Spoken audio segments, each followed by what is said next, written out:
Tas pušķis ir no 12-gadīgas meitenes, kur piedzemdēja nedēļu pirms savas 13. dzimšanas dienas.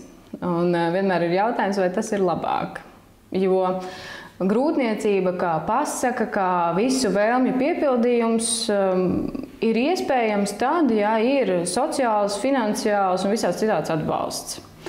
Ja tā nav, tad grūtniecība ir sarežģīts, grūts process, un neviena sieviete, es domāju, kurai ir bērni, neteiks, ka bērnus audzināt ir super viegli, tas taču ir tik vienkārši, to var savienot ar mācībām, ar darbu, ar privāto dzīvi, ar visu. Tā ir upurēšanās, tas ir izaicinājums, un tas ir ļoti, ļoti grūti. Arī pieaugušai sievietei, jebkurai sievietei.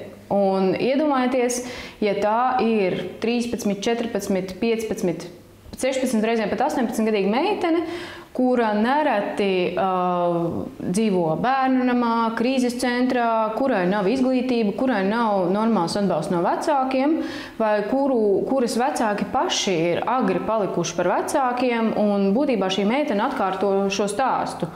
Bija viena meitene, kurai bija tikko knapi palikuši 14 gadi, viņa veica abortu, bet tur arī viņa atnāca burtiski 11 nedēļās, 5 dienās, to knapi vispār varēja paspēt izdarīt.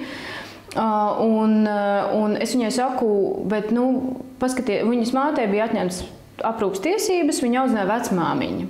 Es saku, tu redzi, kas ir ar tavu mammu, vai tu gribi iet to ceļu?